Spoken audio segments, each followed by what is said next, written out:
Hi everyone, it's Margaret Manning here, and welcome to Mornings with 60 and Me. Today is Tuesday, September the 6th.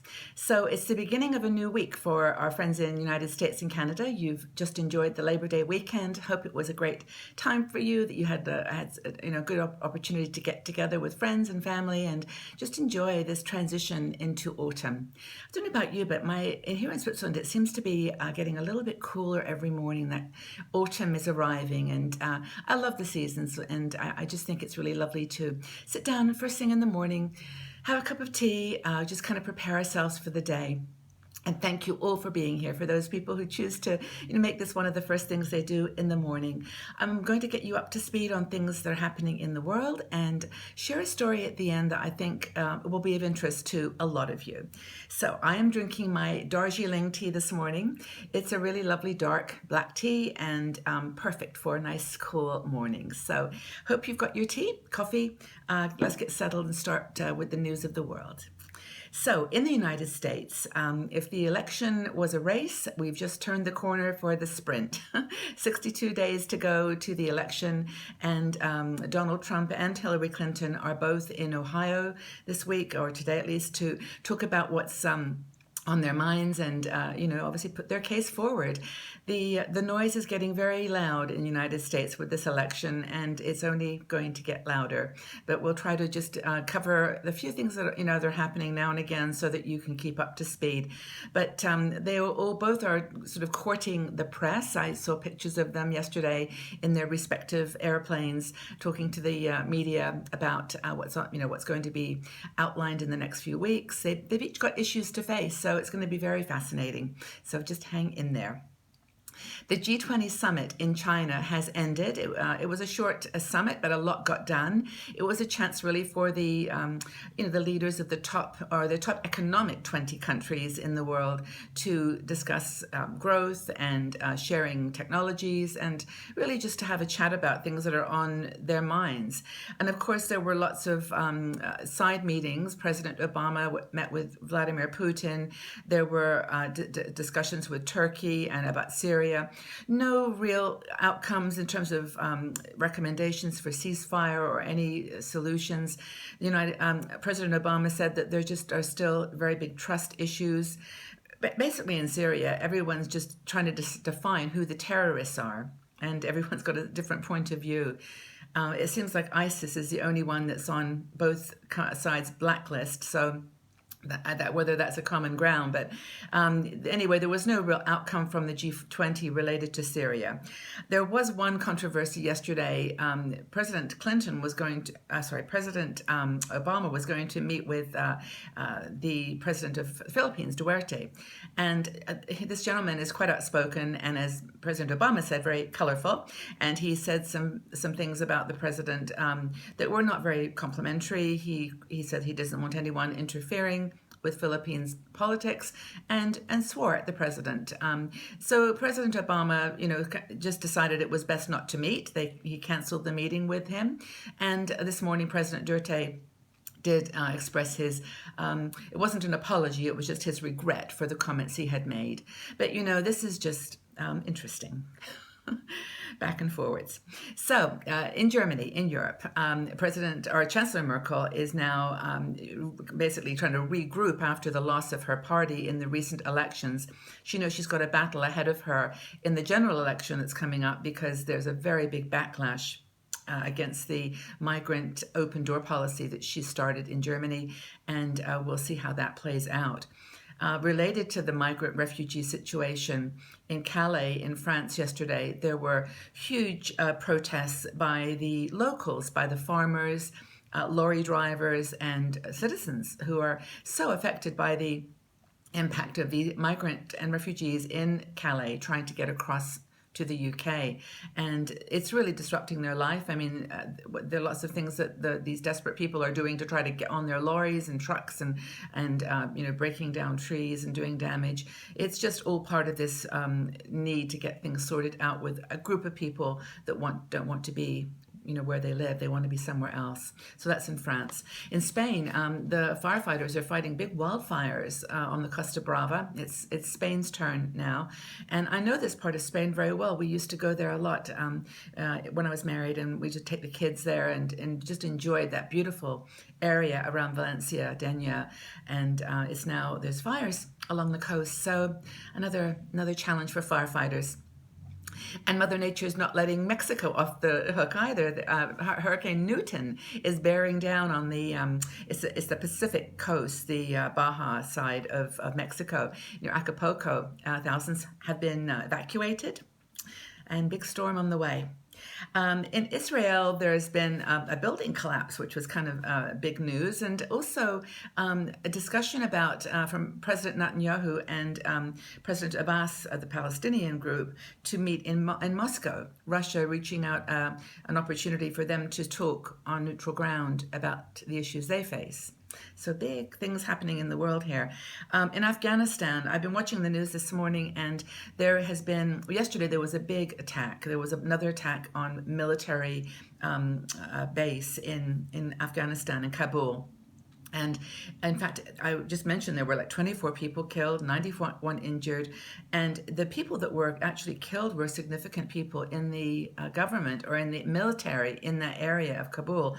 The head of intelligence, the Ministry of Defense, and the head of the police station in Kabul were all killed in that explosion. And today, now, there seems to be something going on there's a care charity. There's lots of charities and NGOs working in that area, but apparently there's an attack underway there this morning. So it just seems like a never-ending battle, doesn't it, for this part of the world. And I'll just go back quickly to the UK because, the Brexit fallout is still carrying on. And yesterday, the government legislature they sat down to talk about this, the fact that there's been a petition for a new referendum. 4 million people have signed it. But of course, it was really just a formality because it's not going to happen. The country has voted to leave EU, and that's what Theresa May is fighting to kind of balance out and moving ahead with talking about new trade arrangements and just doing the best to move forward. But this is interesting that 4 million people actually voted to have a redo. But it's not going to happen.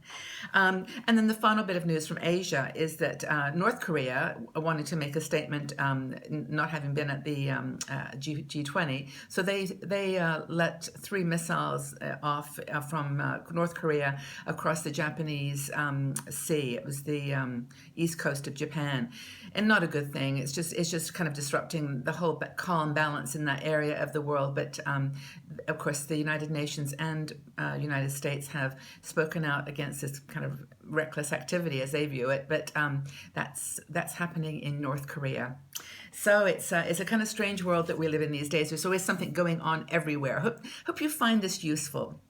And if you do have any thoughts about any of these comments, any of these news stories, just please leave your comments below and we can have a conversation.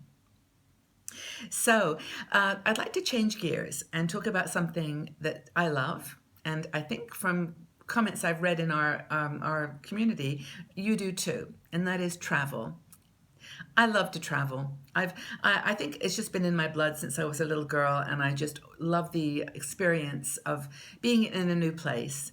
And I think that if you think about why we travel, I mean, some of it is just for that sense of adventure, that we're going to see something new and exciting, that we feel energized by just getting out of our current state of mind into something where we have to think different.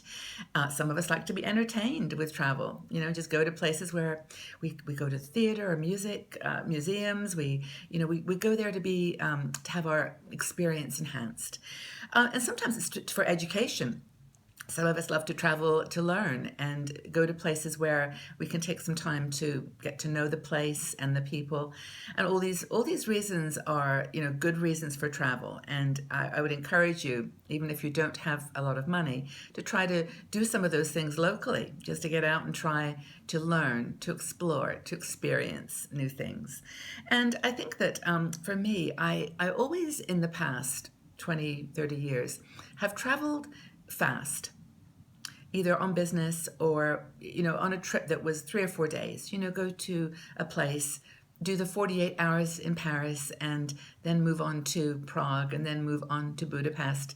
And that's fun. I've enjoyed that kind of travel all my life. And maybe that's what you love. But I'd like to also put forward the idea of slow travel. And slow travel really is where you just go to a place and settle in.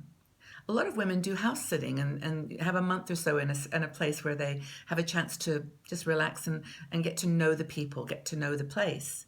And of course, for me, my last trip to Bali was a perfect example of this. I went for 2 months to Bali. I went to one place, Ubud, and I didn't really move from there. I did a couple of trips out to the beach and other parts of the island, but I really just stayed in one place and got to know the families around me, the people that I met on the streets every day, the shopkeepers, and it was a very different kind of experience, and I really loved it, and that's how I plan to travel when I can in the future. And it's why I like groups like Road Scholar, because they kind of, in a way, find a middle ground. They do 15, 21-day trips, sometimes shorter, but where you go and you stay in one place, but you move around in your mind. They take you to places where you can kind of slowly appreciate the place, the history, the people. And of course, Road Scholar does shorter trips too, but I do like the focus on slow travel. So, what is your preference? What do you like? Do you like fast travel, see a lot quickly, or do you like to go easy and slow? Be really interested in what you thought. Just leave your comments in the section below. So before I do my quote of the day, I want to do a shout out. There's someone who contacted me yesterday. Her name is Marie, and Marie lives in North Carolina. Hi, Marie. I want to say hi to you because you tell me that you watch every day, and I just want to thank you. It's just really nice to know that you're there having your cup of tea and just joining in this conversation. So hi, Marie. And if you want me to shout out your name and tell people where you're coming from, just leave a note below. I'd be happy to mention you. So my quote of the day is related to travel, and it's simply this. I'll read it. Travel is not just about seeing things in the world. It's learning things about our inner world. It's not just about learning about other people. It's about becoming better people. And I just think that for me, that's what travel represents. So I would like to ask you a question about travel, and let's start a dialogue here. And the question is, do you prefer to travel solo, with one partner, or in a group? What's your preference? Maybe you like them all, but if you have a preference, which one? Do you like to travel solo, with one partner, or in a group? Let's start a conversation and we can have a chat about what our travel preferences are. And I really appreciate you being here. Thanks, everyone. Tell a friend about Mornings with 60 and Me. Just let them know that you come here every morning and find it of value. And just share the link, which is 60andme.com/mornings. Okay, so don't forget to answer my question. How do you like to travel? Solo, with a partner, or in a group? Look forward to your answers. So have a great day, everyone, and I'll see you all back here tomorrow with Mornings with 60 and Me.